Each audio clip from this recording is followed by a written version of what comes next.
encouraged me to actually do it, and we figured something out that. Yeah, and look how many like people really came. People really showed up, you know? So this is awesome. Yeah. I feel like you guys. Just like that, it was all the last minute. Like, Yeah, no one it is. 4 weeks Because out. no one wants to do that, you know? It'll be the same every time. Yeah. But now, each person that has a good time here might bring someone. Yeah. You know? And I'm serious. Like, it's going to grow to the point where, like, we're going to be like, We can't fit should we? anyone. Yeah. To the point where it's going to be like, when we release it, it's going to be sold out in like a minute. Yeah. Okay, that's probably it. But this has so much potential to grow, you know? I But totally I feel agree. like that's why we have to keep the vendors happy too that participate. That's why I want to shout them out. Because it's a Yeah. lot of work, you know? And I think this one, she drove an hour and a half. Yeah. She got stuck in You want to go traffic. first? Yes. Yes. Okay.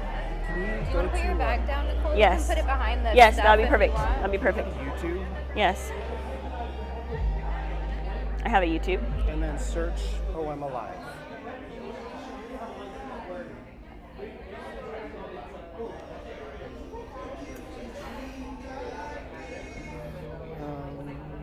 That's it.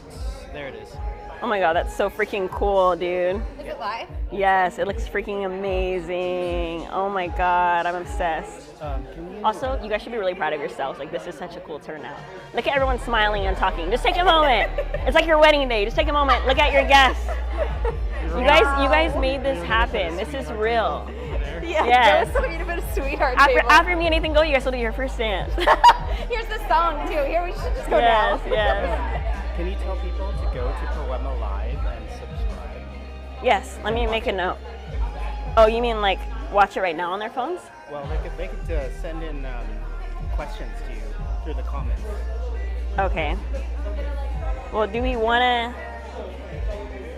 me to say, okay, guys, take a moment to subscribe to Poema Live? Yeah, and it's live now. But is it okay if they just ask me questions if they're right here, or you want them to type them?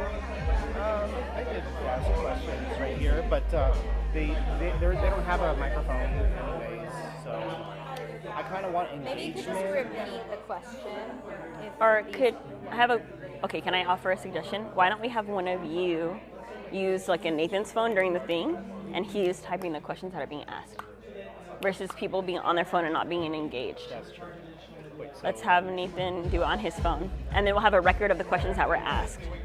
Because this is just to make it look like there was engagement, right? yeah. So maybe, I know it'll be weird if it's all coming from one user, but I think that's better than having people like try to find it on their phone, get frustrated, they can't find it. Like, it's pretty easy to find, but not everyone is gonna have that. Are you going to be doing the switching? Yeah. So then, would that be easy for you to do up there? Because I want to do behind the scenes stuff. Yeah. I can, but I'll be all the way up there. I won't be able to hear it. I think maybe just. I'll talk it's enough, okay, loud it's enough. okay. Yeah. It's like a pilot, anyways. I just want to make sure that all the equipment is working and functioning. Okay. So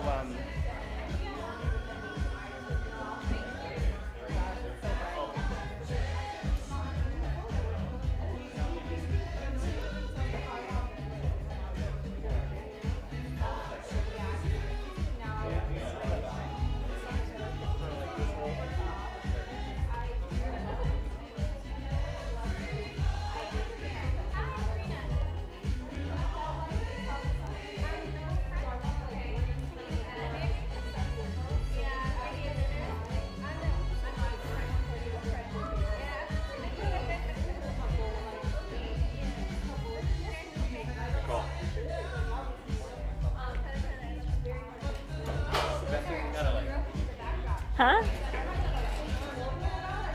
Oh, wait, let me do one more with my foot. Like, I'm gonna change my feet around.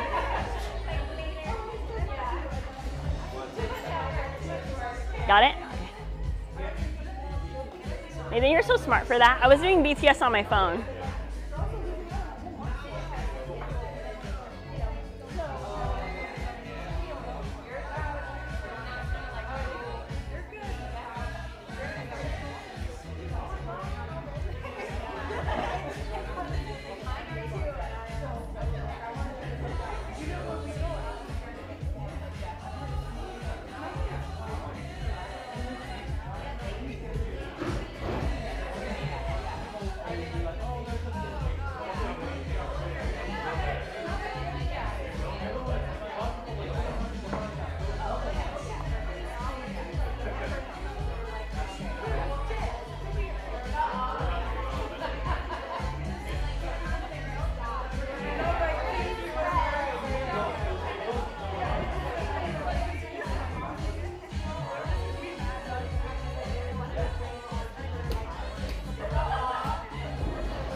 Yes. So what if we do this like, we take over LMP's business worldwide, nationwide, 60 plus. They're not nationwide, are they? Yeah, they are. Oh, we could easily do that. Everybody here, their energy and their vibe, I'm like, fuck yeah. Yeah, and everyone here wants to see everyone win. That's what I'm saying. Yeah, No, for sure.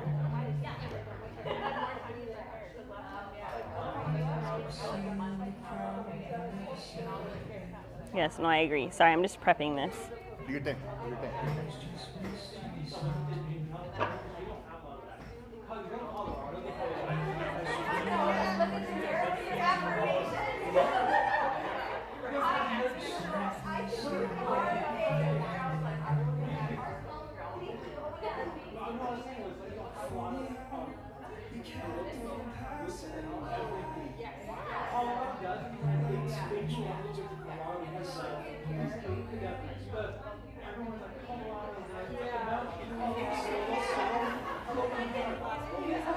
Which one? Oh, these? Oh, like the light.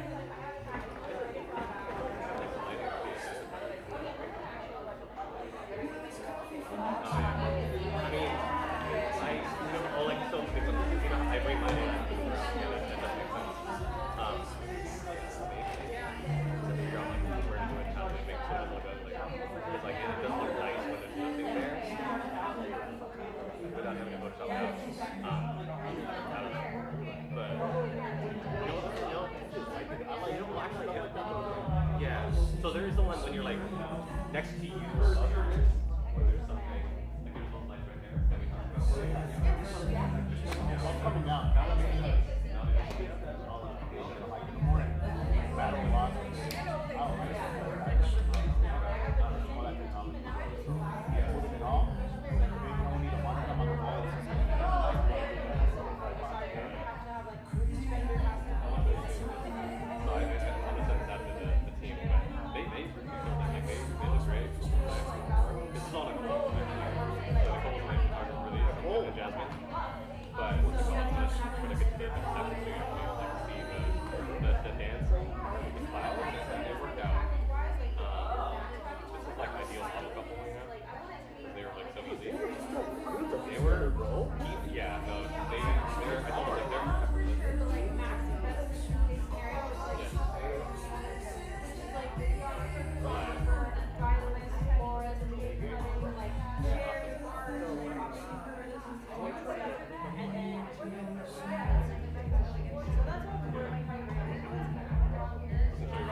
So people don't have to comment through the channel, but if at least they're plugged into the stream, that's good enough.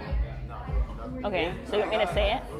So, okay, then I'm going to say let's take a moment and all go on the live stream just to support the studio. And then I'm going to say Joe is going to go around and help you guys connect if you guys have the YouTube app. If not, don't worry about it. I want to make it easy for them. Is that okay? And then you can kind of be around helping people. And I'll say this is a huge way you can support. Well, I don't want to sound too like. I know, but I'm going to have to say that and pause and give people a chance to do it, right?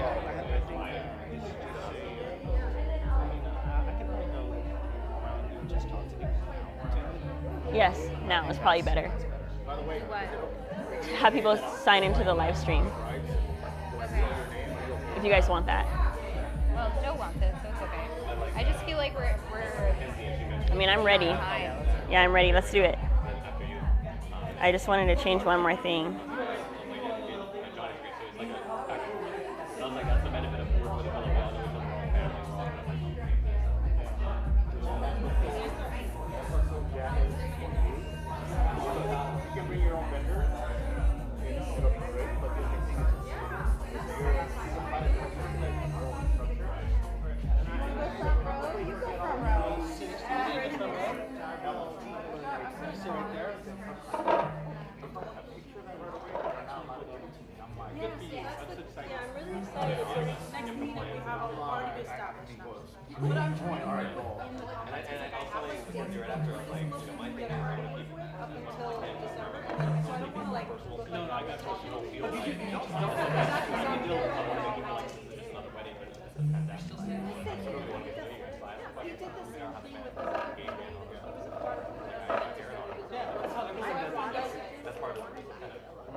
Okay.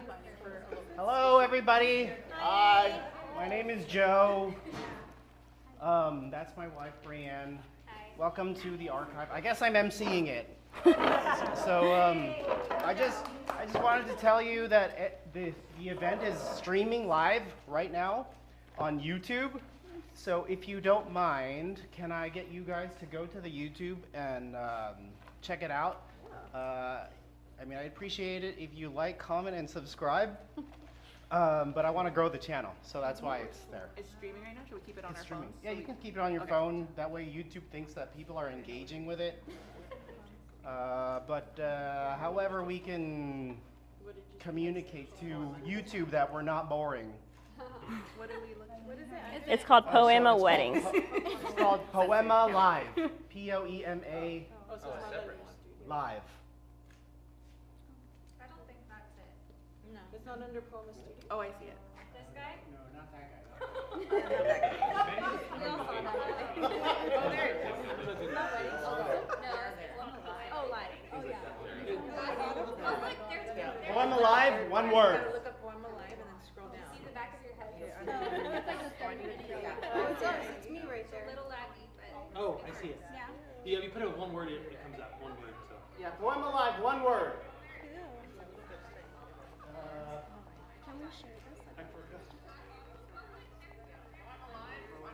Oh, that's me. So sorry. I lowered it. About 3 seconds. That's cool. So thank you guys for coming. I guess I'll.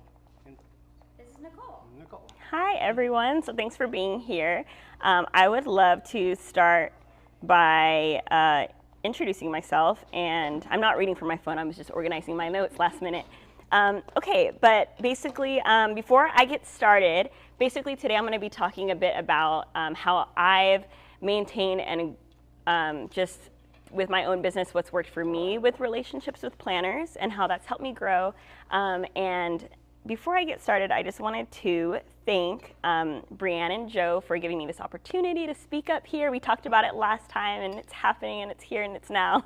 So yes, and live on YouTube. So thank you guys for having this space for us and letting us network, get to know each other, and grow here together. And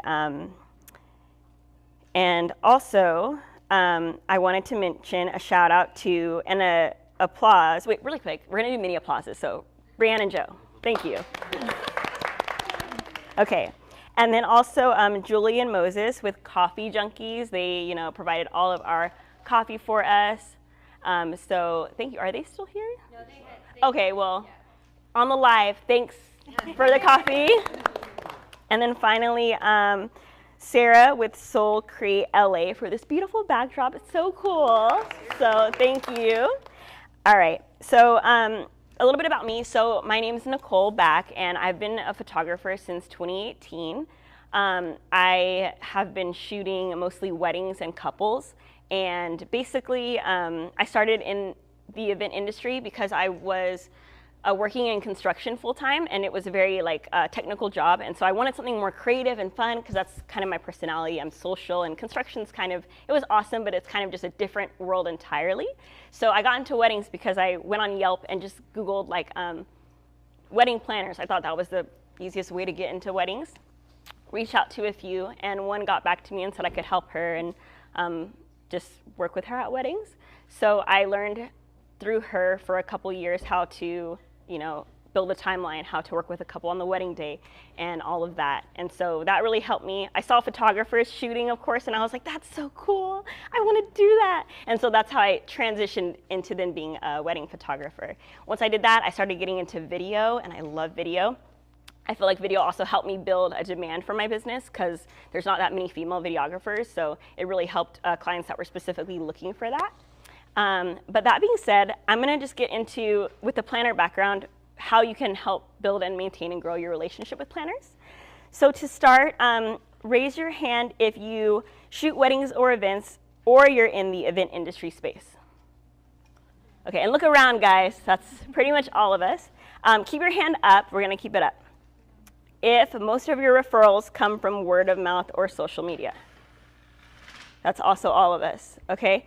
So keep your hands up if most of your referrals come from planners.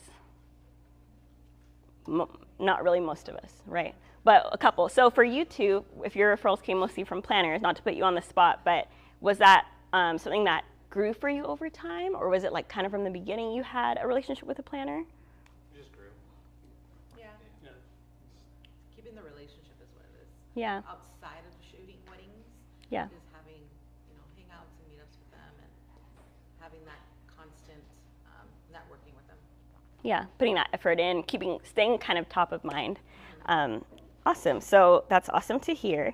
And basically, I'm just going to be going over things that have worked for me before the wedding day actually comes, during the wedding day, and then after, of how you can, really stay top of mind for planners and make sure that you're just doing your best work, being detailed about all of that. So we'll start with before. So leading up to the wedding day, what's really helped me is responding quickly. And I know that we're all so busy dealing with inquiries and all of that, but especially when it's from a planner, just make sure you're responding right away. Even if we all have work-life boundaries, but I feel like that really helps communicate to the planner that you're proactive, you're professional, and you want to make their job easier. So that's number one, and it's easy to do. Secondly, if you have never worked with a planner, you could research them in advance before the wedding day. So you could see if there's a type of style they post on their Instagram, if they mostly post details or wide shots, then maybe, okay, during this wedding, I'm gonna shoot a little bit more of that for them. If they post a lot of behind the scenes content, maybe you can keep that in mind of, okay, they're really active on Instagram. If they collab with other photographers, you can know, okay, when I post about this wedding, let me invite them as a collaborator because I see that they like to do that. One other thing is when you're in communication with your couple, even if you're not a photographer, if you're another vendor, you can ask them if they already have a planner booked, and if they don't, this is a good opportunity to refer a planner and connect them with the planner. And even if they don't book them, it's cool that the planner's gonna be like, oh, they're thinking of me. Because I feel like a lot of us refer people that are in our same industry, but if we start referring other vendors, that's just really helpful. And you could say something like, hey, I'm the photographer for Michaela and Dylan, excited to work together, wanted to introduce myself. If they already have a couple booked. That was my next point, I flipped it. But if they already have a couple booked, then basically if the couple has a planner first and then finds you, I would send an email to the planner right away. No matter if you're a photographer, videographer, DJ, doesn't matter. Introduce yourself, be proactive, stay top of mind, and that planner is gonna know like, oh, Nicole's on it. Like she's already saying hello. I know she's gonna be on time. I'm not gonna have to worry about her. And then on the actual wedding day, during the wedding, arrive early and over-deliver. So when you arrive early, it's just, you don't have to worry about, the planner being stressed. She knows, okay, Nicole's here, I'm good. Let me focus on the florist next, right? Or whatever it is. And also, I feel like when you work with the planner for the first time, you really do have one opportunity to make a good impression, because we're all people that when we see someone in the first, what do they say, like 3 seconds, we kind of decide like the vibe and the energy. So I think just keeping that in mind, not to have so much pressure on you, but just knowing like, okay, like this is my opportunity to meet someone. If you really like their work, if they're shooting luxury events and you want to be top of mind for them, just arrive early, be, dress professional. I like to wear blazer at events most of the time, especially during wedding days. And then also, I'm gonna backtrack a little bit, but I was kind of supposed to mention this in the beginning, but the reason why I wanna talk about planners so much today is because what I've learned, and I wish someone would have told me sooner, is that when you're in the luxury space, you're shooting, you're booking, your packages for couples are like 10,000 or more. I feel like basically all of your leads are coming from planners, so you're no longer really communicating with clients as much. If you've ever looked at other photographers' websites who are really luxury, sometimes they don't even have a contact form, they just have their email. And that's because planners are sending them so many leads. And that is my goal personally, to move into that space slowly over time. And so one thing I'm anticipating is just understanding that, even though I communicate so much with my couples right now, and I love that, eventually I probably will start getting more leads from planners. And so that's why I wanted to do this talk today, just so you guys understand the value of like building that relationship. All right, back to during the wedding. Okay, let's see. Okay, if time allows, you can also get photos or videos of the planner behind the scenes, whether that's them setting up. Planners often don't get that in their gallery, so it's gonna make you stand out right away. Even if it's a quick video on your phone, if you're not a photographer and you don't have that professional, you can just snap a video of them setting up. And the last thing during the wedding is just respecting the timeline, because planners work really hard on building that. So, for example, this happened to me recently. I was at a venue that was kind of like in a canyon. So even though sunset on that day was like 7 p.m., I knew it would set a bit earlier. So on the timeline, it had sunset photos at 7, but I knew if I wanted to do it with the couple, I should do it like now, and it was 6:30. So instead of me just taking the couple, I just touched base with the planner and just said, hey, the sun's going down really quick because of this mountain. Like, I need to take them right now. Is it okay if we do toast after? Just making sure they're in the loop with that. I know a lot of you guys know that, but it's just good to touch base with them. That way they're not like, where's the couple, you know? So that kind of also shows them you understand lighting and that you're professional. And then moving into after the wedding day. So you can always send a follow-up email to the planner the day after and just say, thank you so much for, you know, your hard work at this event. It was awesome to connect with you. And the key thing here with all these touch points is staying top of mind for them, because they run into so many different photographers, and not only that, but they have so many photographers that want to be referred, right, and work with them, and probably some people like kissing their butts too. So we want to make sure that it's genuine and that we're not just doing whatever they want, even if we don't vibe with them. I'm not saying that. I'm saying for planners that you want to work with, that you think are cool, that had a cool vibe, let's stay top of mind for those people. And so I don't know about you guys, but I send sneak peeks the next day to all my couples, even if it's just 15 images. I copy the planner on that email, so that's a second touch point. When the final gallery is ready, I also let the planner know again, so that's a third touch point. So maybe it's been a month, right? I haven't seen them. Letting them know, hey, the final gallery is ready, thanks so much. And I also recommend sharing with vendors too. I know that people have different opinions about this, but I recommend sharing with vendors because they're gonna share your work, and then that will also help you to get more booked and busy.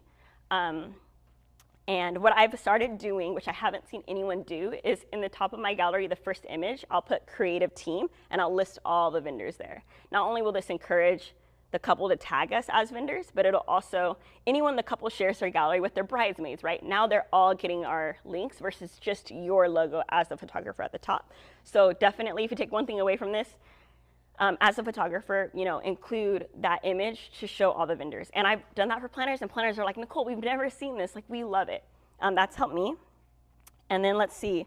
Oh, another thing that's helped me with planners is in my tabs for organization of photos, I separate like ceremony decor, reception decor. And planners that love decor, they'll just go straight to that tab. You're making their life a lot easier. And that will also help you stand out to them.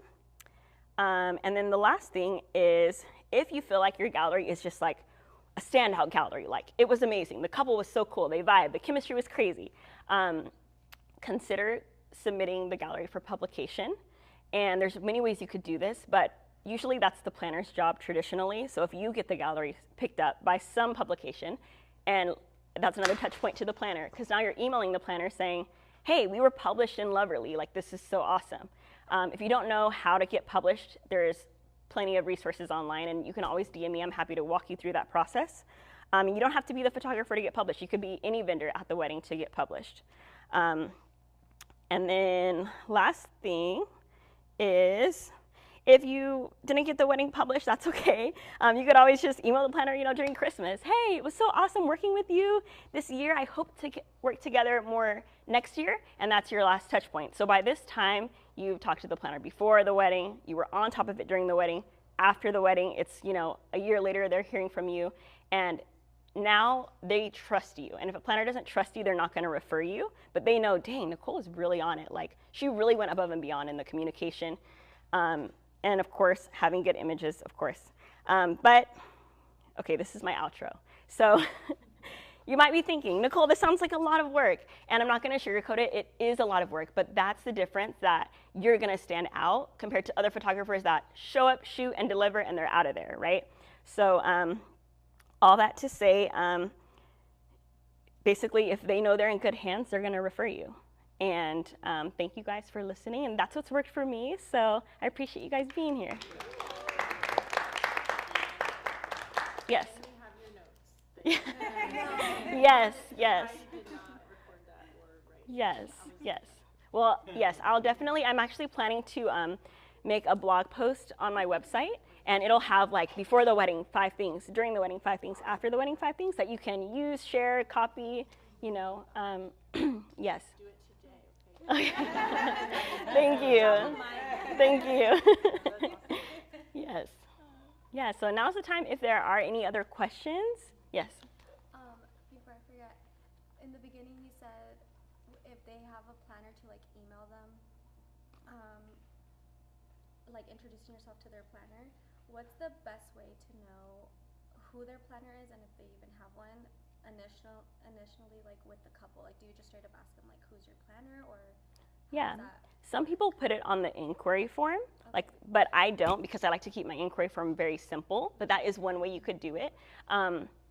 Otherwise, like, it's just in my first response back, I ask them, I'm like, do you have a planner? And then they'll let me know. Okay. And then at that point, because it's not a rush to refer them, right? It's like, maybe it could even be after they book you. It doesn't have to be, a lot of times, though, it is in my first communication with them, whether that's a phone call or email. Okay. Yeah, so just try to find out as soon as you can. Yeah. Yes, Nathan. So I know you position yourself as a team, so you have different people, you have some associates that fill in for you sometimes. Yes.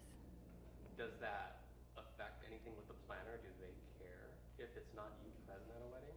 Or how do you position it? How do you leverage that? I'm just really upfront. So if I'm already booked for a wedding and a client wants to book my associate team, obviously the client knows I'm not going to be there. But then, I guess to answer your question, like I do recommend letting the planner know in advance, but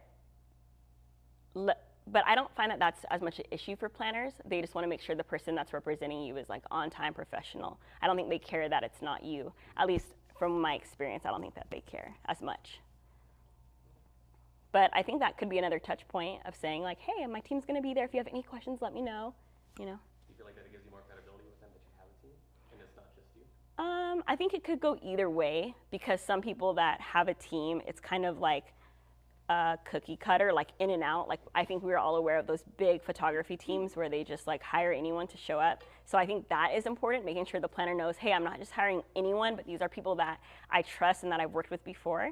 And also what could help too, and this is what I do, is I message the planner in advance. This is the name of the lead photographer for the day. This is my second photographer on that day. So I'm giving them the names because we're also confirming like vendor meals leading up to the wedding and all that.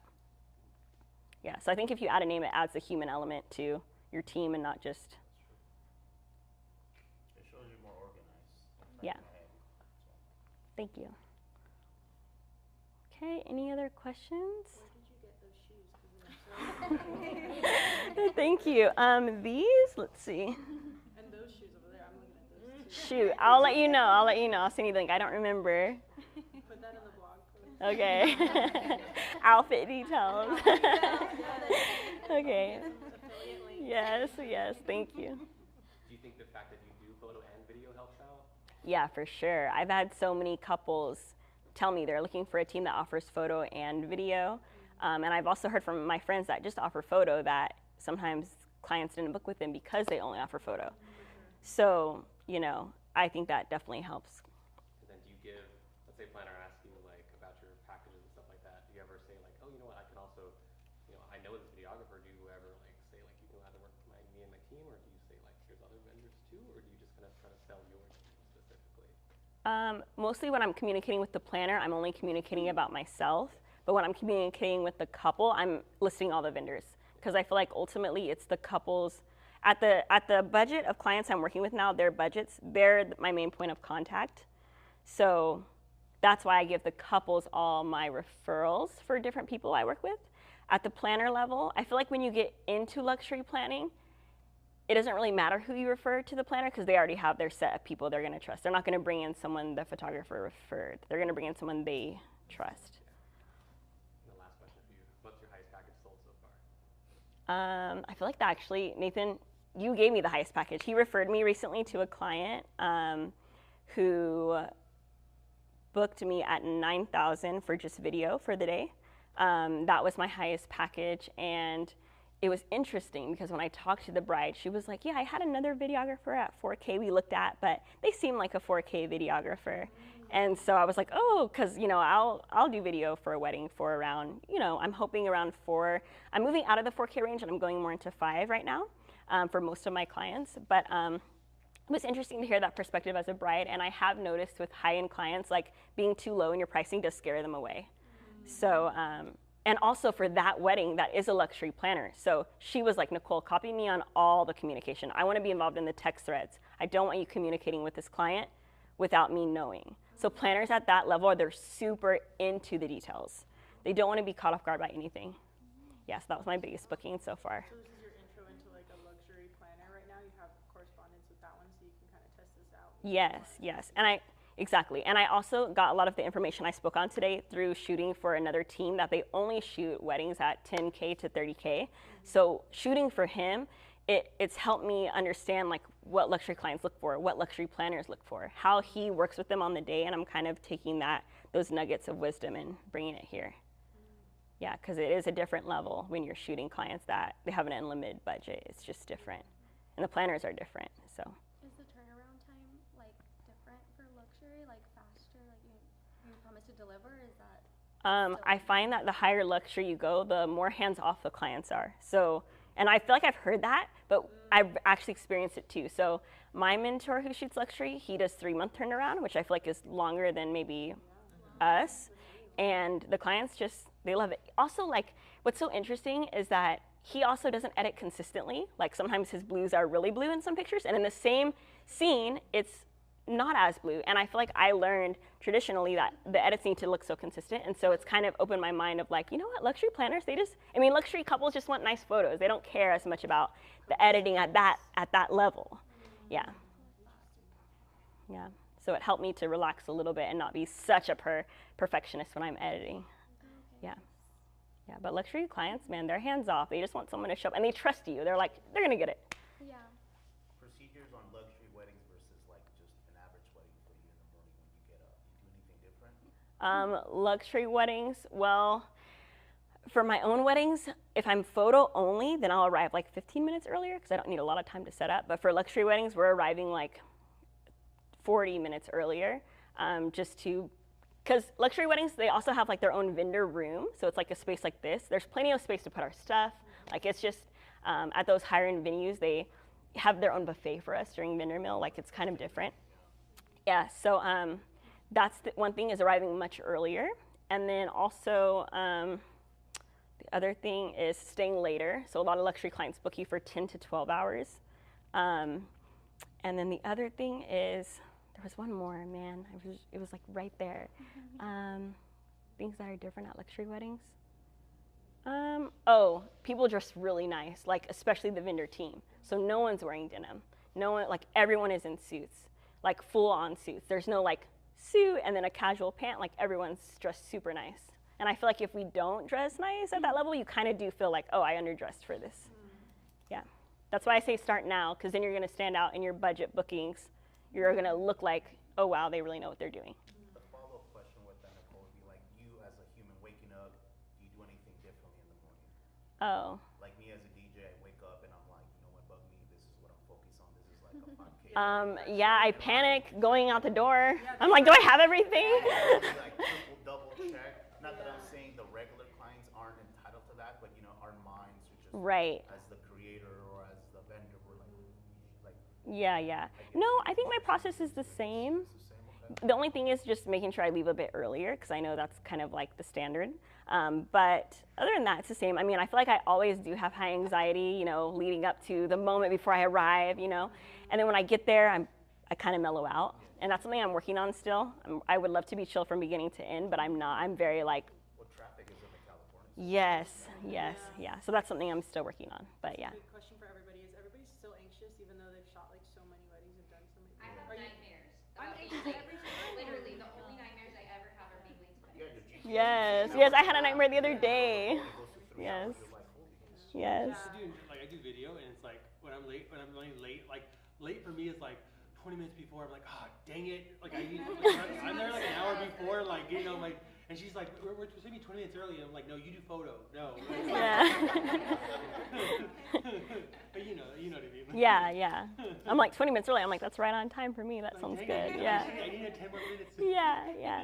And also, if you arrive early to weddings, you can also do more flat lay details. You don't have to cut into the couple's time.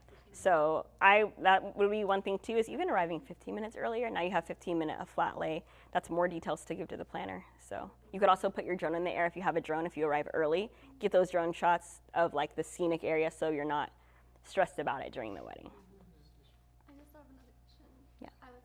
I did a consultation call, and it was the first time a couple afterwards asked me like if I had any questions for them. What would you, if there's any questions, like what would you say to ask them? Yeah, I always try to connect emotionally with my clients on phone calls. So I always ask them, like, how did you guys meet? How did you guys get here? Like, how did he propose to you? Do you have pictures from the proposal? Could I see them? Like, I really love to build that human element to them, and also learn, like, what are your guys' hobbies? Also, depending on the couple. Some couples, they don't want to tell me all about their life. They're just like, girl, what's the price? Okay, bye. Ask that, like, in the beginning, because I don't want to just cut to like Yes. aspect of it, so I like Oh, to so get at to the know them. end more. But yeah, at the end they asked me if I had any questions for them, like maybe like wedding wise specifically. Yeah.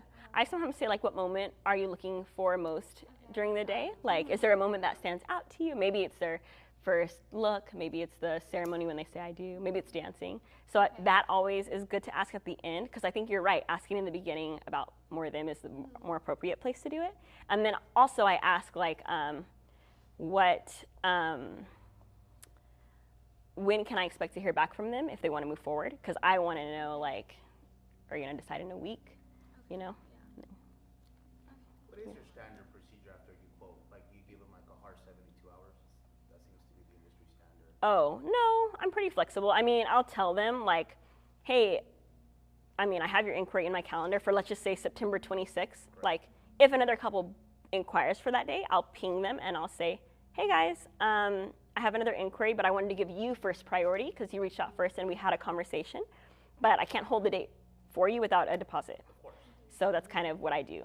And you don't have to. You don't have to email the couple and give them a courtesy notice. I just like to, because that adds a lot of work. All right, guys. Well, thank you so much, guys, for letting me share this with you. I loved all the questions. So cool. And actually, I'm going to transition. Nathan's going to come up next. He's going to talk all about automation and streamlining your business. So let's give a hand to Nathan.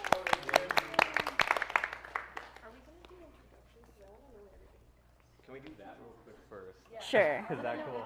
Like, I'm not a speaker, but I'm gonna. Can we go around the room real quick and just say hi? Oh, okay. Yes. Can you see? Am I okay here? Can you see? Well, Thank you. I was just looking at you the whole time.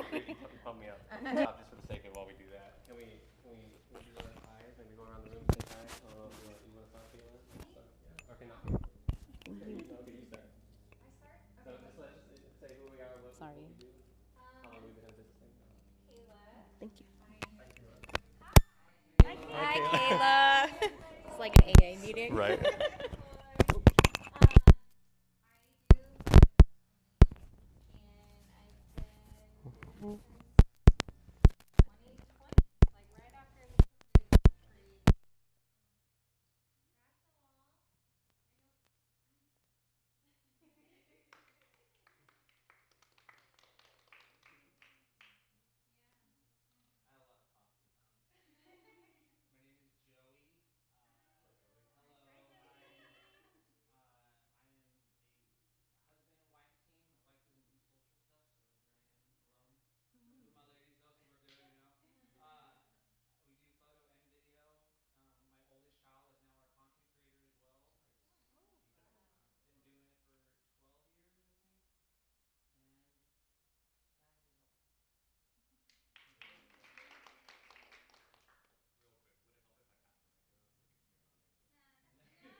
flowers up there.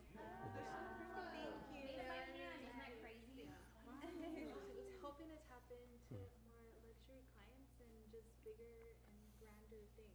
Thank you. So you're saying if we need Mother's Day setups for sessions, that you can do that. Yeah, I did. Yeah. She did our pictures last year. We love them. That's awesome. No,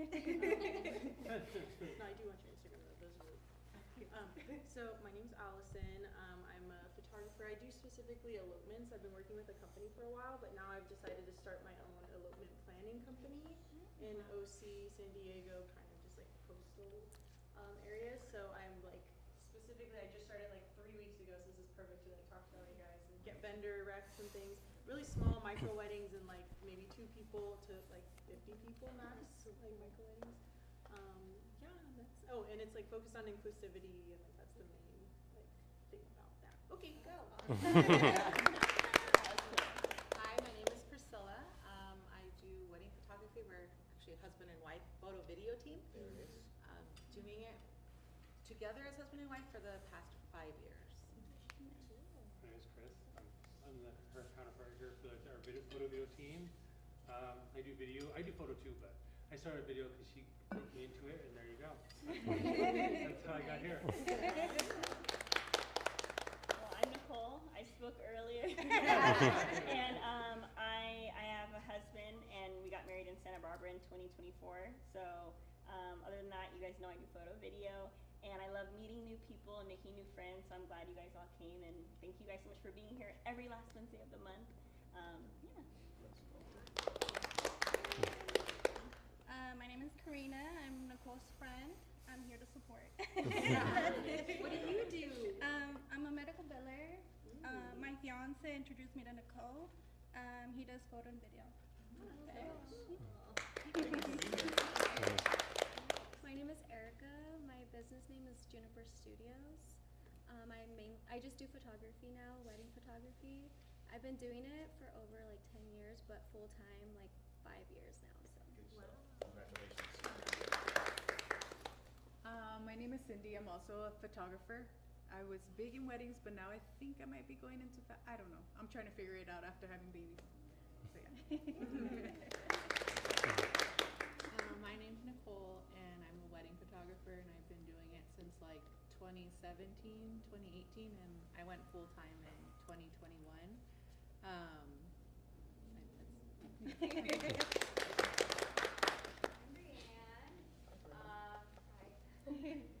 Joe's my husband. This is our space.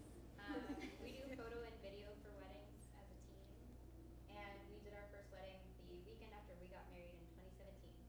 So, yeah, it's a fun time. Marriage, That's all I have to answer, right? Yeah. There's no rules here. I don't know. Okay. Yeah. I'm Nathan. I had my first wedding that I second shot for someone. Oh shoot, there he is. Yes, Joe. Joe, you're next. I thought he was hiding. I was trying to go behind the curtain. Oh, you're hiding. See, I thought he was hiding. I was right. Joe. My name is Joe. I've been doing weddings with my wife since 2017. Thank you, Joe. Thank you, Joe. Also, I'm not sure if I like weddings. Oh, none of us really do. I'm just kidding. I'm just kidding. That should, I know, right? This is a safe space, guys. No one will talk about it. Nothing. What happens at Poema stays in Poema. Is that anyone else? Am I good? I don't want to interrupt. Okay, it's okay. This is live, dude. I'm kidding.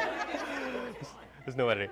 All right, my name's Nathan. I've been doing weddings, I guess, since 2017. I did my first wedding. I helped out someone on video. He's like, hey, you know how to use the camera, right? And I'm like, I think so. And then he threw me into it, and then I got stuck. So and I've been full-time since last year, actually. So I'm a dad. I have a 2.5-year-old. She's almost 2.5. I'm with my wife. I got 2 dogs, 3 cats. So it's like a zoo in our house right now. We have like a small condo in Colton. But yeah, that's me. I guess I have to keep talking now, which is crazy. I'm an introvert. I'm not a talker, but we just had this idea to just, share ideas. Next month we want to keep doing this. If you guys want to come down and, someone else can come up here and talk and just share their perspective about, what they do. Even if, it's something that we all kind of relate to, or if it's something you feel like is a little bit different, it's like a collaborative thing, right? You can pick whatever topic. Last time we were here, it was me, Nicole, with you and this other guy, I forget his name. But we were just all chatting about, what we do and how we've built our business. And I'm just, there's some overlap, but there's also some things that we all do uniquely. So I'm just kind of leaning into what I feel like has helped me in my business. I know I don't want to go too into AI because a lot of people have like interesting takes on AI sometimes. So that's just a part of it. But first off, how many here should probably be editing right now instead of find up? A lot? We got a lot? We got a lot. How many, 15? 14. God. No, dude, leave. Just get out of here. Okay. Okay. So your computer's over here running a after shoot. I'm going on a trip and I don't want to edit on my vacation. Oh my God. Okay. We have 14 done by tomorrow. Yeah. That's. I'm going to send sneak peeks. Are they an hour long, or are they like? Most of them are just an hour, thankfully. So we'll see. That's crazy. So we all probably should be doing something else, but I'm glad you're here. We should have had our computers just like doing something in the background. So next time, like we could, I think last time too was like supposed to be like a co-working thing to try to like hold each other accountable in some way, just to like all connect. I feel like this is like a centralized point. I was telling people like between LA, OC, me and San Bernardino, to try to just meet up and do something. We all, for the most part, I work from home. It's just me. We're all solopreneurs, I think is the word for the most part, right? But it's like there's not really a space for us to, all come together in a way. Like we're not necessarily alone. There's the whole word about, community over competition. I have one friend who's like, I hate that phrase. You are my competition. I'm just like, okay, whatever. But it's like, I don't want to think about things that way. I'm like, I think, we all do the same thing and we all can support each other in some way. So that's why we're here. And my other question is, who feels like they basically have a desk job because you're always on your computer or you're always answering the phone or like emailing and doing stuff like that? Kind of in some sense, Jocelyn, you were first to like raise your hand. But do you feel like still what we do kind of gives us some sort of freedom and we can be with our families a little bit longer and we can do all that? No? No? No, not right now? Oh, shoot. Okay. You're busy. Okay. Yeah. Because we got our weekends and then we have, for events, and then we have, during the week we're mostly doing our thing. And then other couple questions for you guys is, how many of you get kids? Kids? Okay. Some people have dogs, some people have cats too. Those count. I think since becoming a dad, I was like, okay, everything from this point on, 2.5 years ago, I was like, everything I do is for you now, for my daughter. So I need to figure out a way to be as present as possible while still supporting her and making as much money as I possibly can, doing what I love.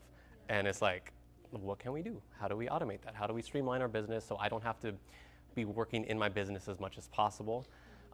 My model is a little bit different. I feel like, Joey, I know we just met, but I feel like my model is almost similar to yours because we both do photo and video and we both have a team and we both kind of hire different people to support us and help us in some sense. Nicole does this too. I know you guys do it, husband and wife. I tried getting my now wife into it when we were just dating, and she helped out at a few weddings, but I realized she's a little bit too short to get a good perspective on things, jokingly. But it's like I want to be able to hire really professional people to support and help out with my business. So my first thing is working with people who are great at what they do and who you trust. So my first photographer that I actually hired ever to assist me at a wedding was a Fullerton wedding, was Kayla actually. So you're the first person that I actually hired to assist me because my girlfriend couldn't make it that day. And then I was like, you know what, I found you on Instagram, connected with you, and then you were my second shooter. I had another person helping out on video before, Paula, who lives in Oklahoma now. But it's like, I started kind of building a team that way, because I'm like, it's not just me, it's, even if my name is on the brand, it's, it's more than just me. I have Joe helping me out on a couple weddings coming up, and we'll see how he does if I want to keep hiring him. I'm just kidding. I'm just kidding. And then Eric I've had, Jocelyn I've had once, Nicole, a couple other people too. I have 56 weddings this year, which is cool. It's fun, but I have like a unique situation. I've kind of partnered with the venue where I kind of get an influx of leads from them. So the first time I partnered with them, I got like a email list with 72 leads, and I just kind of emailed. But I sent like one batch email to everybody, and that was it. And then I booked like a dozen from that. So that was helpful. I was like, okay, easy 6 figures that last year, which is cool. Am I done? No, okay, cool. I know, I'm like, all right, I'm out. My coffee's fading out anyways. So point is, for me, having that team is very helpful to automate my business, to streamline things. It's not just me, it's my team.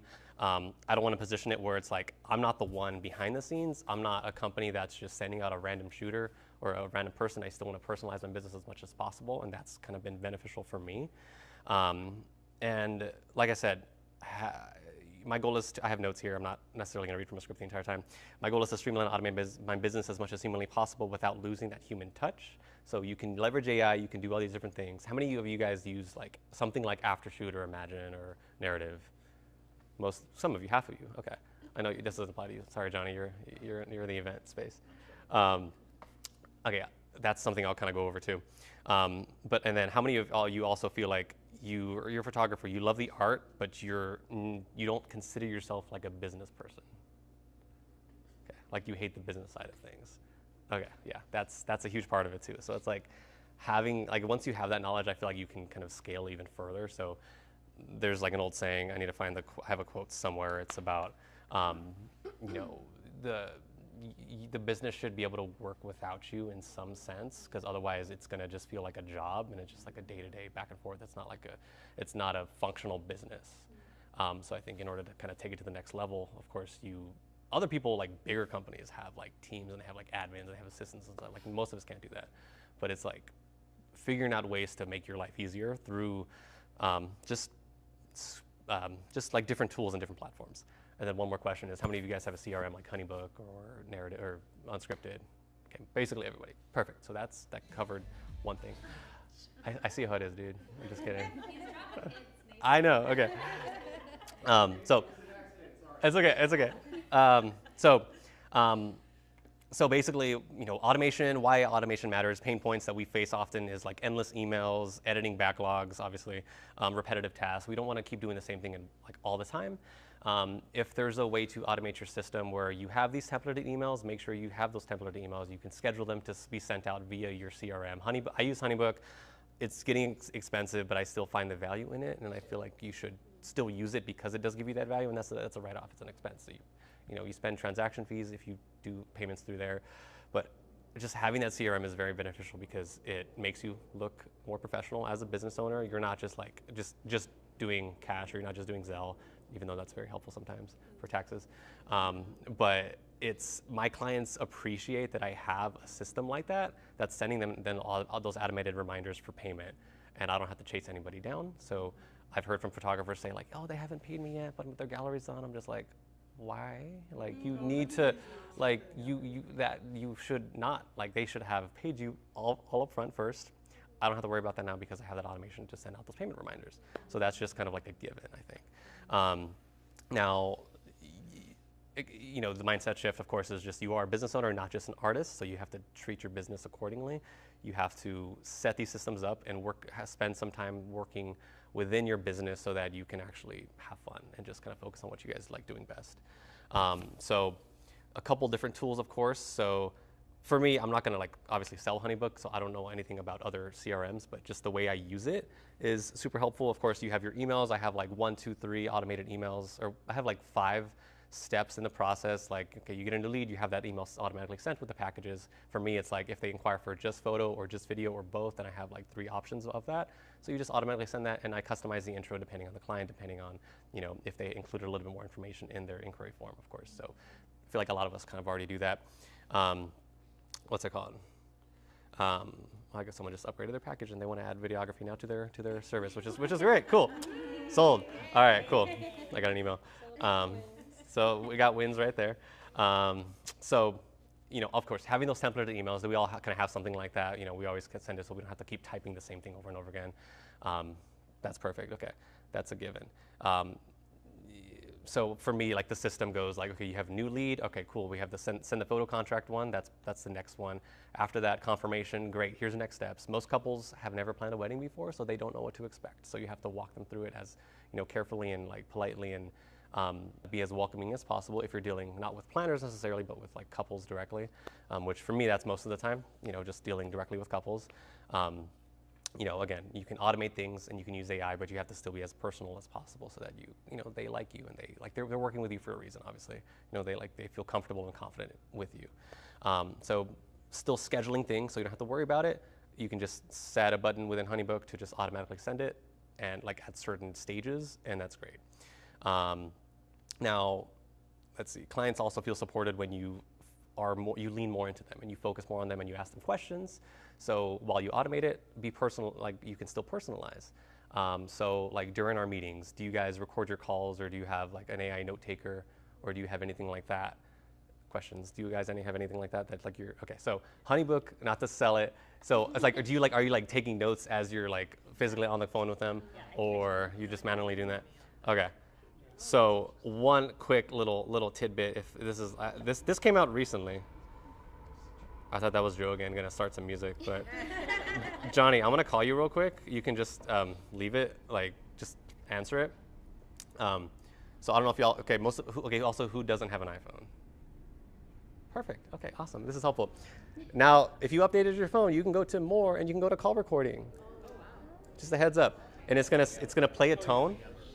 Yeah, so this says, this call will be recorded. Does it work with FaceTime? I actually, maybe we can try it. So I'm gonna FaceTime you real quick. But basically, call recording. So I'm gonna go into video chat too. I don't think it does it with FaceTime. I'm trying it right now. Because usually it takes out the audio. Even if like you screen record, it's not gonna take the audio. But the good news is when you do a call recording within your iPhone, I'm gonna pull up, it says call with Callie. This is how it's gonna look up on your notes. I can play the entire call and like I can listen back to it, but it's gonna automatically transcribe it. So I'm gonna click that. This is the entire transcript of the call itself. Click these buttons right here. It says copy transcript. And then I'm gonna pop it into ChatGPT or whatever AI thing you use. This also kind of gives you a summary of it if you wanna just kind of go off of that. But I'm gonna copy the transcript, pop it into ChatGPT, and I'm gonna have it give me a quick summary and bullet points as to what I do. I never have to take notes anymore because I have this, and I can just rely on that. I can just fully lean in and focus on them. I can drive. I don't have to be on my phone. I'm taking more calls while I'm driving now and just talking to them and chatting. So I copy this transcript, summarize, and give bullet points. And then, you know, you can use, I'm sure everyone uses some form of ChatGPT. And then, there we go. So here's the basics. Here's their venue. Here's their date. Here's their time frame. This is pre-ceremony photo plan. I didn't take any of these notes. These are just kind of happening right now. So call recording, 100% use it. Just double check, make sure you have it or you've updated your phone. I don't know about Androids, but I'm glad we're all iPhone users right now. Regarding video calls, so through, you can do this in different ways, but through HoneyBook, what I do is I have two scheduling links. I have my schedule a phone consultation, I have schedule a video consultation. I tell them like, okay, do you want something more personalized where I can share my screen? I can, we can meet face to face. I don't do in-person meetings. I've done a couple back in the day when I first started, but not anymore. Everyone is just more into video because of course, post-COVID, world changed, everyone's used to that now. So what I do is via HoneyBook, you can connect your Google Meeting, your Google or your Zoom account. I do Google Meeting because you don't have to download an app for that. People can do FaceTime as well, but just Google Meeting is just more accessible. So they click the link, they join. It's similar to everything else like Zoom. And HoneyBook has a feature where it's called the AI note taker. So it looks like another person joins. It says Nathan's AI note taker or something. So that's doing what the call recording will do. It's recording it. It's not gonna like show you the screen or show you our faces on it, but it's gonna give you the transcript afterward. So I'm gonna go into like a meeting, or after the meeting, I'm gonna be able to see the summary. And then I'm gonna just like, for example, I'm gonna pull open their file here. I'm gonna go to notes, and then it says project prep. Here's the information that it's gathered before our meeting based on any information that I should know about them beforehand, or if we've had any meetings prior to this. But then here's our wedding photography planning meeting. This is meeting participants, services and preferences, action items, client background, customer experience, the entire transcript. So that's my AI note taker. I don't have to be writing notes during FaceTime if I do FaceTime, or if I don't have to be taking notes during anything else. Just using AI to handle that for me. Don't ask me about any implications as to how this is affecting, and I apologize, but this is what I'm using, and this has been helpful. I'm more short-term, and I apologize for that. But yeah, so this has been helpful. So just a tip, call recording, and then AI note taker. Even if it's not within HoneyBook, there are services out there where you can record your video calls, and you can have an AI note taker that kind of joins. You could. I would voice memo, just gonna play that right here. Just let them know this will be recorded if you're not using your phone, and then it'll just do that. You just have to maybe have something else transcribe it if you're not using, because I don't think this is gonna actually transcribe it. That's what I was wondering if A couple it more is steps. transcribing it in that, but I guess it is. Probably not, actually. You know what? Actually, good question. Oh yeah, no, yeah, actually, there is. You press the little quotation icon at the bottom, and it'll transcribe. So there you go. You have something that's kind of free. You don't have to do that. Just set your phone down, record it. You won't be on your phone, but just have that running, and then you could transcribe it. So you don't have to use your CRM for that necessarily. So that's one little tip I wanted to share with you guys. Now let me open my notes because I'm gonna freak out if I don't have something in front of me.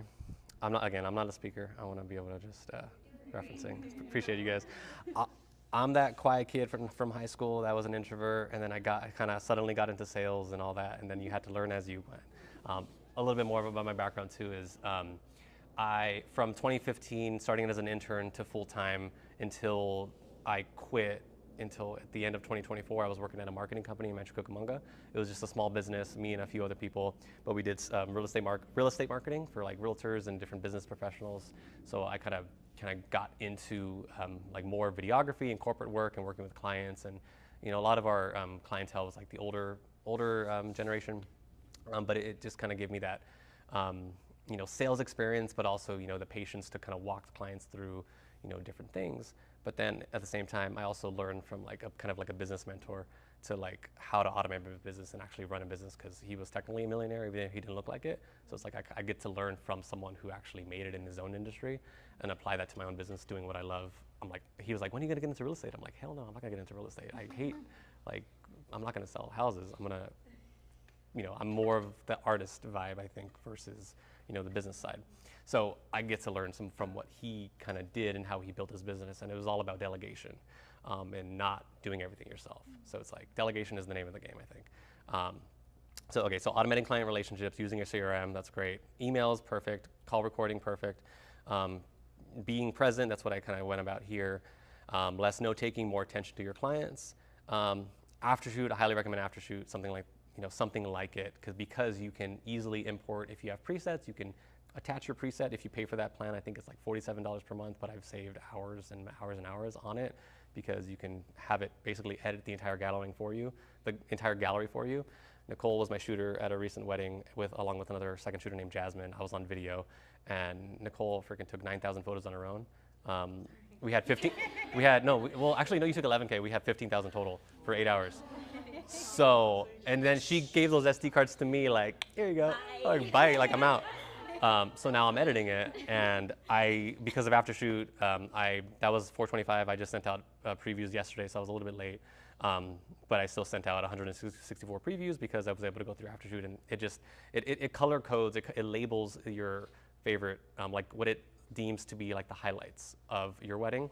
So it kind of isolated 4,700 highlights, which I'm still going to end up going through all 15,000 because I don't want to just let AI handle it for me. What if I miss a moment? What if, even though someone's blinking in this photo, this is a good photo, and I can composite the group family photo to, a better option. So, I'm still going to not just rely on AI, but it's still Aftershoot. I've used other ones, but this so far has been super helpful to lean into that one versus other AI platforms.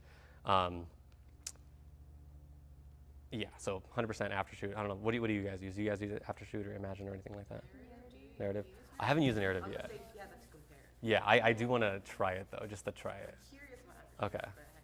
100%. I use Aftershoot for culling family photos. Mm-hmm. So like only that specific part of the day, I'll throw it in Aftershoot. Only that specific part of the day, because I don't trust it necessarily yet to cull all. Right. But do you pay? Some of these you pay per photo, pay for for editing, right? Aftershoot, I only pay $15 a month. Yeah. And then sometimes, honestly, I forget to do it, so I just manually pull it. But yeah. I do find it helps with family photos, because then I'm not searching for the eyes that are open. Yeah, no, for sure. For sure. No, it's super helpful. Which is kind of cool, because it goes through all of them, and it gives you the rating on how, whatever, I forgot the rating is, but how stable how sharp the image is stuff, so you can look through them all, and even the ones that are less sharp, because now apparently the less sharp ones are apparently coming back as party photos. Yeah. You can use some of those to So actually video, just a quick app, I don't know if you guys have used this, if you do video, there's an app called Spingle, and it's an extension if you use Premiere Pro. It basically automate, like, I'm trying to find a video where they do it, where you can lay out all your footage and then you let it run, and it's similar to Aftershoot where it'll lift and isolate the shaky footage, and it can like just tell you don't use this footage, but here's the footage that's usable. And it also has an AI feature where you can tell it to click it, like that's like the culling feature for it's called Spingle.ai, Spingle. They're in beta right now, so you have to like sign up and you just like, kind of get an invitation sort of type of thing. But it's been super helpful. When I was editing myself. Now I outsource to an editor. That's another thing too. But Spingle is super helpful for video. It'll like cull your videos for you. You can still kind of go through it, but it'll lay it out on a timeline. Second layer is going to be the shaky footage. You can ask it to do different things, but then you could also make a thing where you could use like the create feature where you could say like kind of how you would talk to AI like chat. You could say I want to do this and just use the photo like the videos.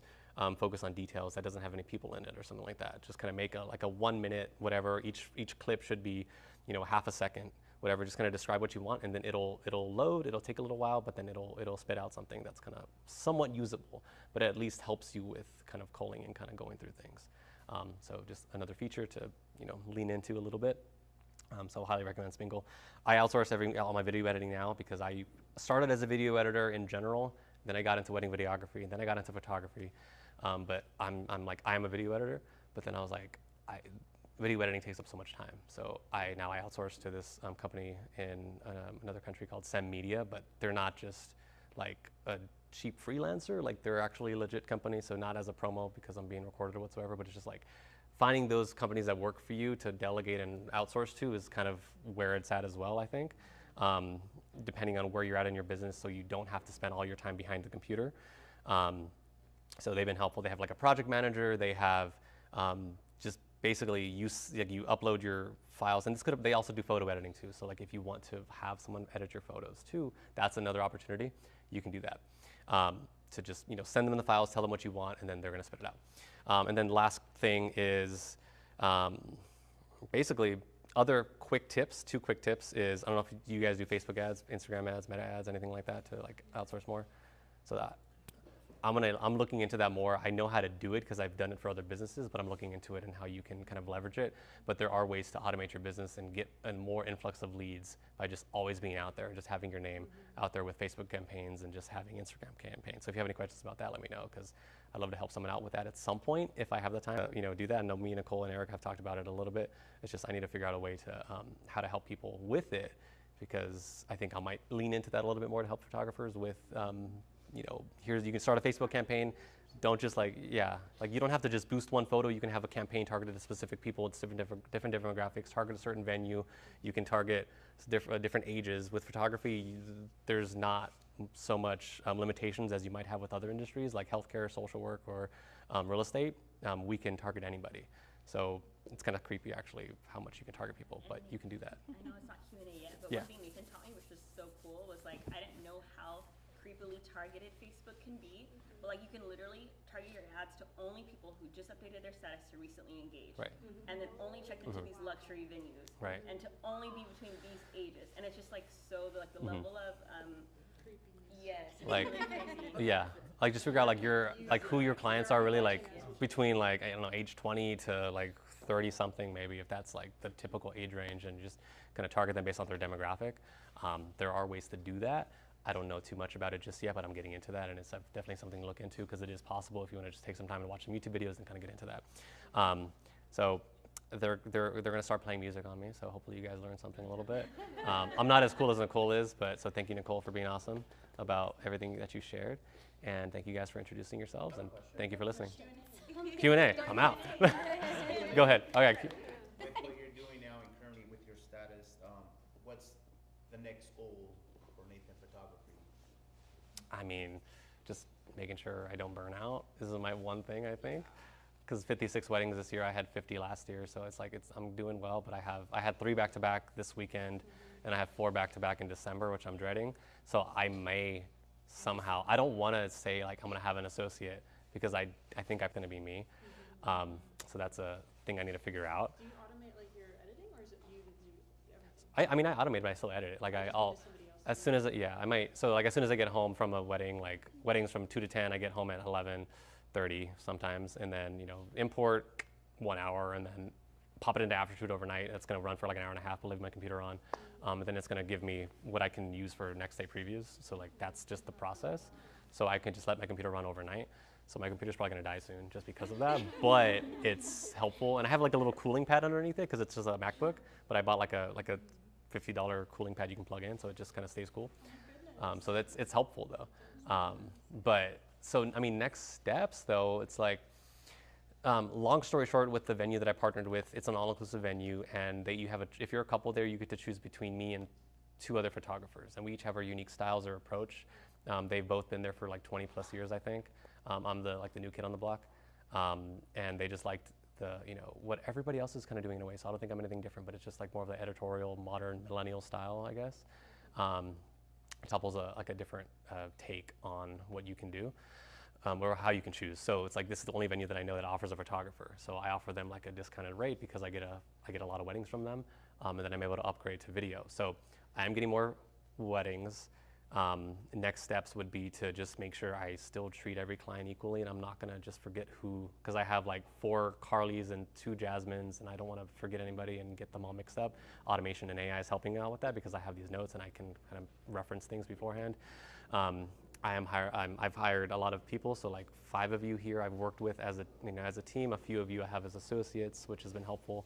But it's just like not doing everything myself is like step 1, and knowing that everyone has their unique style, but when they're working with me, it's like they know how I work.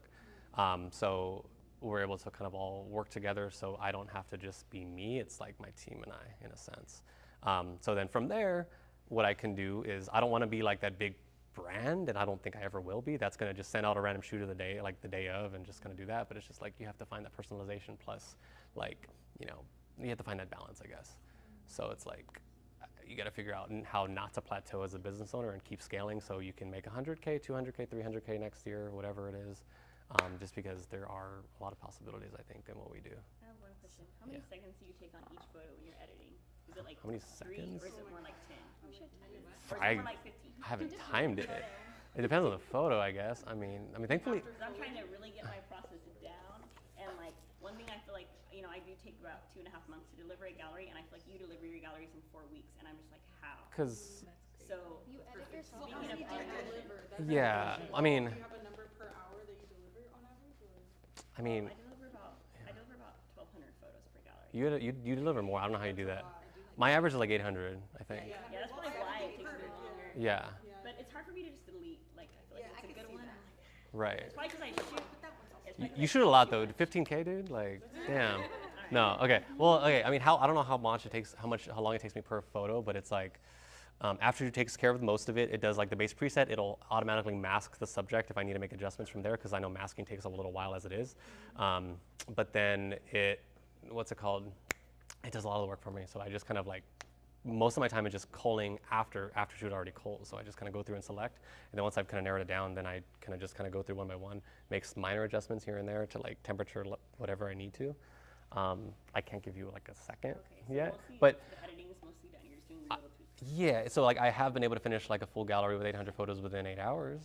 Like it's like a work day, Like I'll sit down, I'll just kind of get into it. But like culling, maybe another 8-hour day. Next day could be editing. And then maybe the next day is like finishing touches, make sure that, everything actually looks good and cohesive. So it's like maybe a 3-day thing, depending. It's just having that backlog is like what takes the most time. And I think that's why we have like our 4-week average industry turnaround, or 5, I say 5 to 7 weeks. But for photo, then 8 to 10 weeks now for video. But before, turnaround was like shorter. But Do you still do a lot of sessions? oh yeah, no, you're good.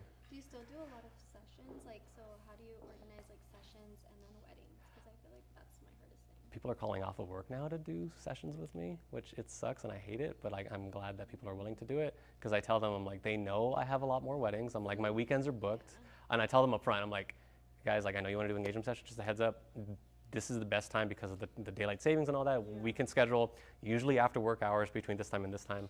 So I'm able to do sessions. I have a studio session coming up at 5:30 after someone's work today, which is great. but a lot of my sessions, and I just did an engagement session yesterday at 6 to 7 at Kimberly Crest. So you mostly do the engagement session for the couple that you're doing their wedding. Like that's the only sessions. Because I'm thinking Sometimes, like yeah. I also do maternity, like other stuff. So just when it comes to editing, Yeah. like how do you organize like that? Well, how to organize it? Like do you just do like the sessions and then the weddings? Like, is it hard for you to navigate editing wise, or are you pretty quick on the session?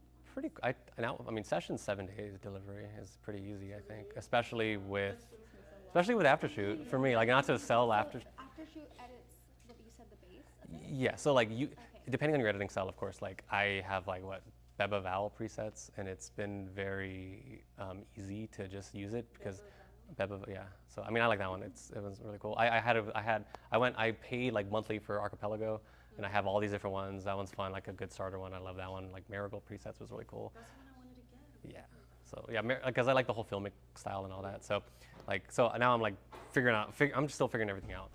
But I've kind of leaned into the style that is easier and it looks better when it's what aftershoot spits out. So like I tried one preset, but it just made everything too warm. It didn't really work for me. So I've made slight adjustments and I made my own preset from the base, and then I was able to do that and then kind of just figure out what aftershoot likes. So it takes some prep work up front so that you can, again, automate things, and you're not delivering like a subpar product necessarily. You're still delivering something that looks really great. And so I've never had anybody say anything looks, bad. I don't post enough on Instagram so you guys can see it, because that's the one thing I don't do. I don't post on Instagram. If anyone posts on Instagram, consistently speak next time so we can learn. Yeah, but I need someone to talk about, we need people to talk about social media too. I think that's the next thing. So maybe Eric can talk about TikTok. So you're getting a lot of leads from TikTok, actually. But I'm not good at it. Which I is just good. Post, like, But you, basically like brain rot, but photography. yeah. Stuff. I think everybody Like, could I bring, do sessions, yeah, but yeah. I don't try. Yeah, but to answer your question, basically, sessions, same process. I feel like, and turnaround can be quick, easier. Weddings, I tell people, weddings take longer because they're events and they have different lighting scenarios and different situations and stuff like that. But sessions, for the most part, are in one spot. So you get to, its editing is a little bit more streamlined. Joey? I got really excited when you said that, and I always try to tell people about this little thing with Lightroom. But then it got me thinking before the Lightroom thing. So with Aftershoot, I used to go through Aftershoot and then cull again. Yeah. But now I just export the entire gallery of that from Aftershoot, like 5,000, 6,000 photos. And then obviously make smart previews, undo my hard drive. Now I can go through really quickly. Now I edit all my 5 stars. But if I want another shot, I can just go to my 4-star, 3-star, 2-star, 1-stars. But the faster way is you go to the metadata and you do it by lens or camera body. Because when you're going to preset, copy, paste, you go to the next one, oh, this one's blue at that temperature. So I'll edit one whole camera lens, and then I'll go to the next camera lens, and then I can finish a wedding in one day. Right. That's true. Incredible. It changed my life, and I've been trying to tell everybody else. 100%. Like, because I use Sony. Everyone else that I know uses Canon, but it's always like slightly off. I'm like, why do I like? Yeah. The 2 different ones. So you stick to one the entire time, then you go back to the other. Right. So I just choose like this camera, this camera. It doesn't help that everyone uses an R6 now, so I have to choose by like serial number now, because you can do that within Lightroom, depending on the camera. But no, definitely like kind of going back and forth between like under library, you can go to like metadata or something, and then you kind of filter it depending on what you need. Sorry, another question. Last question. For the automated emails that you said, do you already have the email set up, or it just like automatically responds when they inquire? So I have, I don't do it the way I actually said it, but there are ways to do it. So, but my way is, I have like a confirmation email that sends like within 5 minutes that feels like me. It's not like an automated one, but it's just like, oh, thanks for reaching out. I'm gonna get back to you as soon as I can. In case you haven't already, follow me on Instagram. Here's links to my galleries for reference, just so you can kind of get it, just kind of like touch base a little bit, but then I'm gonna follow up when I can so that they know it's me again. Like you personally? Yeah. Like once I can like fill in the intro a little bit more with more personalization. For the most part, I'm very fast with, I think, getting back to people, which people have commented that it's helpful in their decision, because like, oh, you're the first one who's getting back to me. So like, let me go with you, because speed to lead is the name of the game. That's what other businesses tell me. So, that first one should be automated, I feel like, at least within 5 minutes, because you can set the timing. Everything else could be automated though, if you wanted to, because before we got married, I was stalking people's pages of photographers just to see how they ran their businesses. Like, now I have an excuse to inquire with a lot of different photographers to see how they do it. So then there's this guy, and he charges like a lot, and I realized I was like, hell no, I'm not gonna do that because I'm cheap. Even if I want to charge more like that, I'm cheap as hell, and I won't pay that. But I liked how he did it, where it just straight up just sent me everything like automatically. So I'm like, okay, cool. Like he just sends you the pricing guide really quick, and that was it. But then I just ghosted him after that. So I was that guy. But like, but I don't. But it's just like if he's like, yeah, exactly. I know I'm who I hate, but that's fine. But it's like you can automate it, and you could automatically send things, and I should do it. But it's just like there are ways to like have like little triggers to say like, okay, once this happens, you can send this email, basically. So they're gonna pull me out here. I think they got food ready, guys. So thank you all for opportunity. Oh, one more. Wait, before we go, Joe's got to. One last. Watch out. Oh. You. Oh, we need a little coffee table here. Sorry. Can you give me a mop? Hello? Sorry. I put that there. I want to do one last thing. Yeah. Have you guys heard of Middle Ground by Jubilee? No. No? Oh, I've seen Jubilee. Yeah, so basically there's a provocative prompt.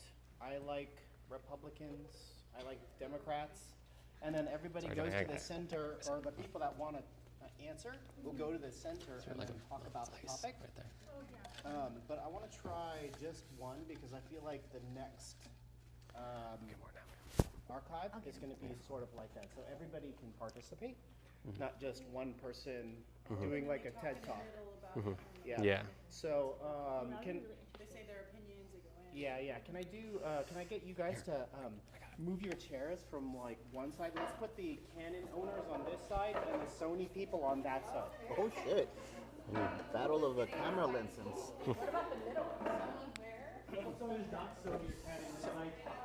Fuji. Okay, so yeah.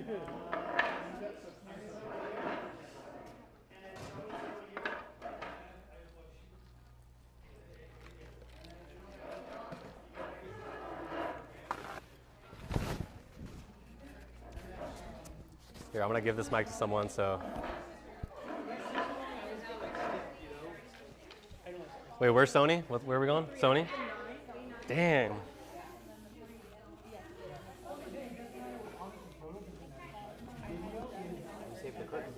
I know. Thankfully, it didn't go too far. All right. Thank you, Johnny. Thank you, Sarah. Appreciate you.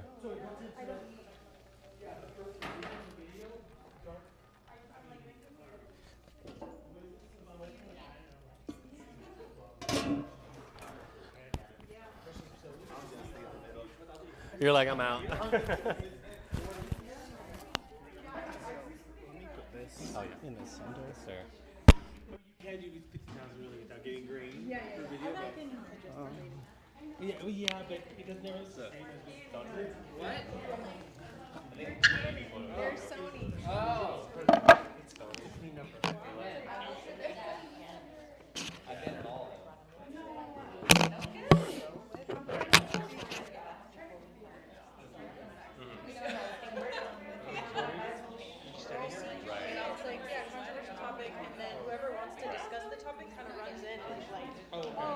I think this is good because Oh, yeah. you kind of debate with the person from the other side. Or you just talk. I love Canon for photo. I don't know why it's different, but it looks nice. But yeah, so I don't want to. Yeah. Middle Light Productions? LUNARs? Like another 4 or 5K.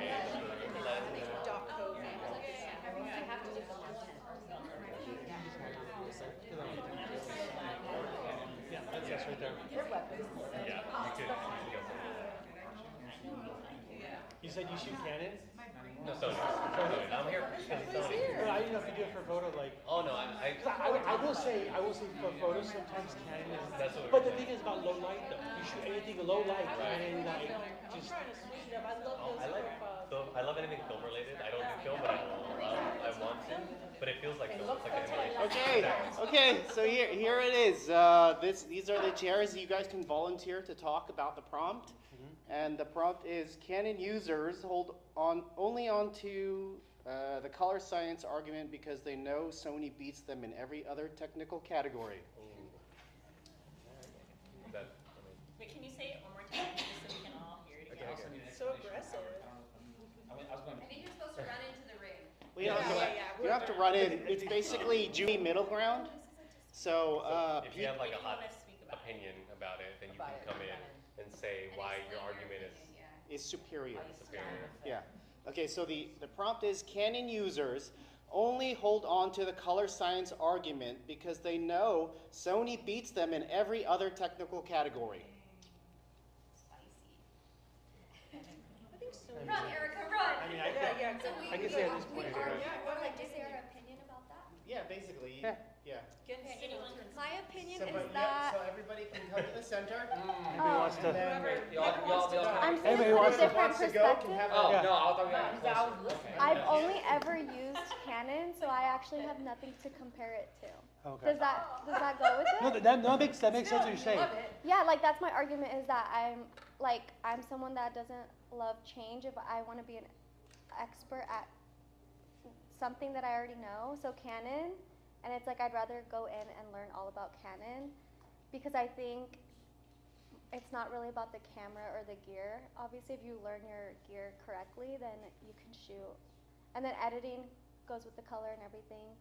So I've edited Sony photos and I think it's beautiful and the color on there is amazing too. So I don't really think that's an argument or the only thing. So I will say I definitely agree with that. With what the prompt is because so Canon I've shot Sony my whole career, but I've also shot Canon because I work with like external vendors or whatever you call it, like people that I hire me, right?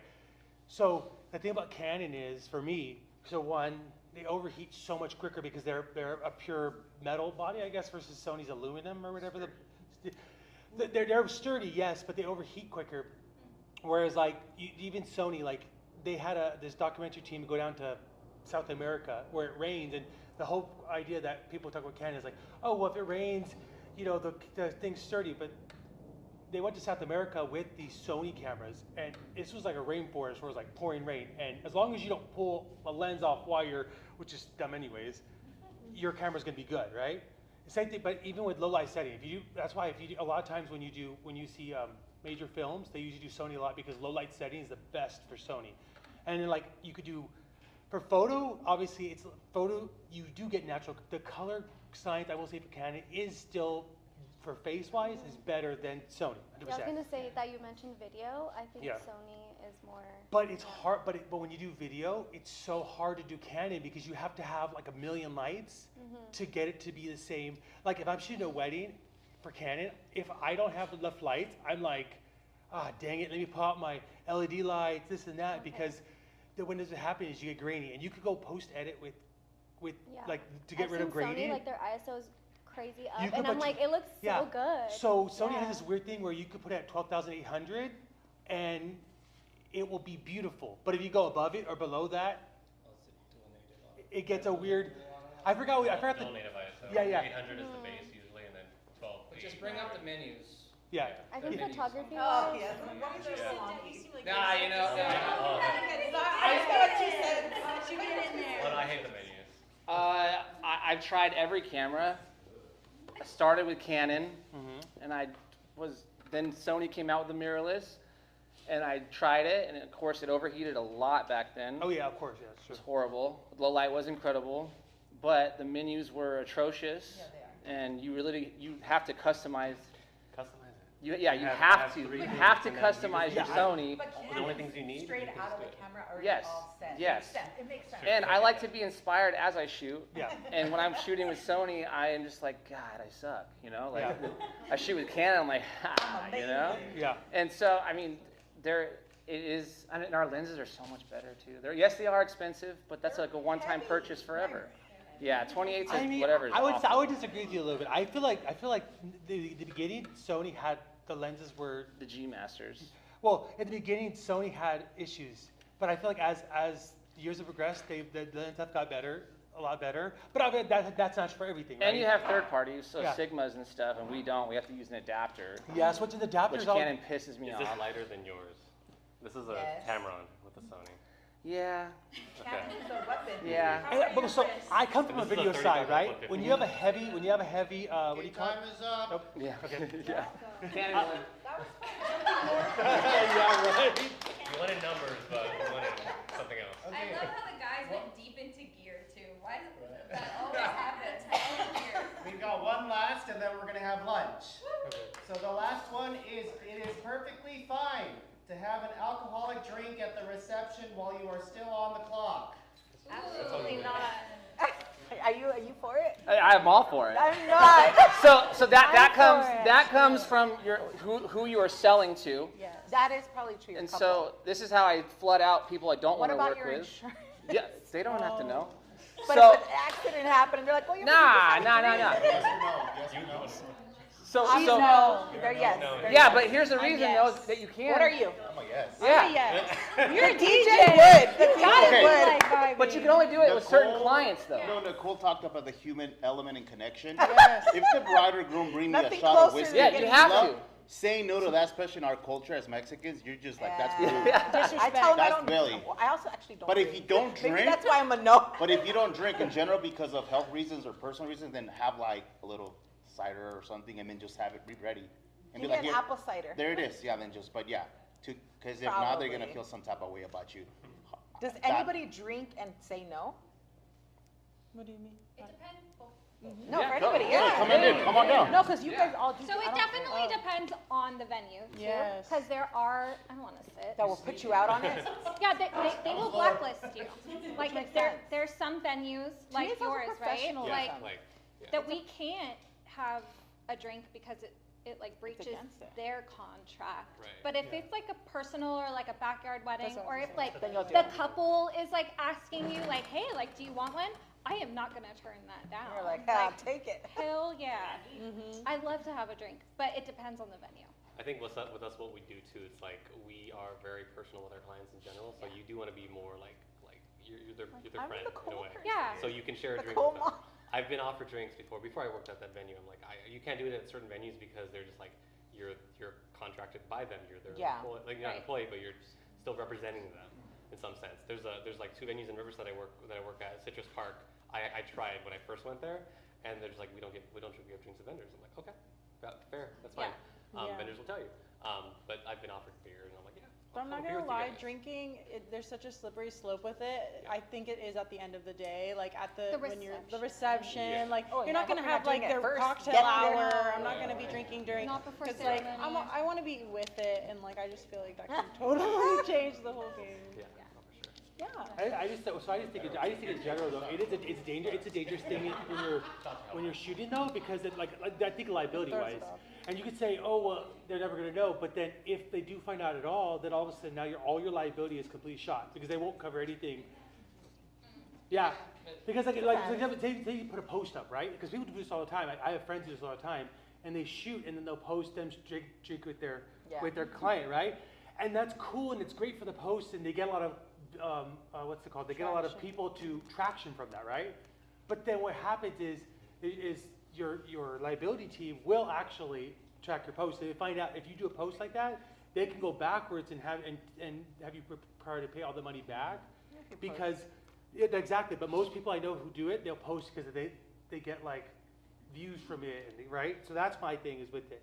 And then like when I hire people, I tell people no, you're not allowed to drink because I don't know I know people, but then if you step out of line at all, where it's like now all of a sudden if you get drunk and smash something, and I go to my insurance company, then they're gonna be like, oh no, that's on them because you're supposed to tell your people you work for you not to drink at all. Yeah. Would you let your second shooters, if your guys are shooters? No, do it? it's a me. Yeah.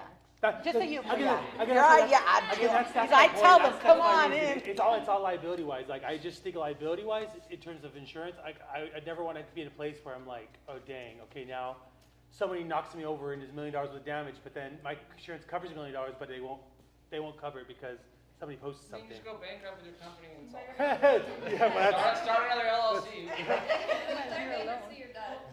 that's fine. For me, I say no because it's perception. You want to get like word of mouth.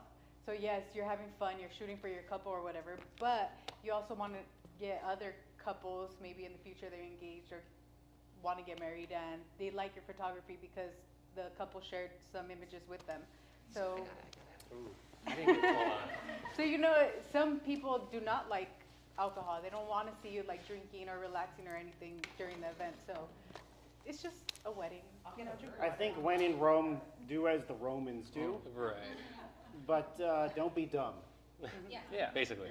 Yeah. So it works for, so like you're saying just in general, because that's the kind of clientele you want. So for me, when someone inquires, I immediately send them a freaking video. Just got your inquiry. I'm Joe. They're gonna see a bottle And of this tequila. is my filtration. I do not want people that are not my type of people. So when they see how crazy I am on that, they're like, "Oh my God, I loved your video." And I tell them when we're gonna hop on a call. I don't wait for them to tell me when they're going to hop on a call. We're gonna hop on a FaceTime call, and they're like, "Man, you're gonna have fun with us during reception. We're gonna drink and have all these things." Now, when I go to this wedding, those are the kind of people they're friends with. And so for me, I'm not a drinker at all, really, but I will do it because of the perception for the clients that I want. I want fun people that aren't. I'm not saying that people that don't do drink, whatever, but mine are fun, party animals, and I'm not professional. So as long as I can be myself, and that's how I want to do this whole time in this whole industry of the past, forever. But so it works for me. And then and then people say, "Man, my friends think you were so cool, like because you were in there having fun with us and dancing and drinking. Man, they loved you. They didn't even see my work. They just loved me that day." Yeah. And I've gotten more referrals because people are like, "Oh my God, you acted like you were part of the party. You were just Exactly. a friend. Like you feel like one of us, Yeah. and you're not just like some dude like taking photos." So it all comes down to what kind of clientele. It depends on the client. You need alcohol to do that. Yeah.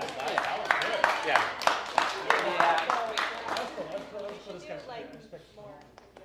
That's cool to hear this.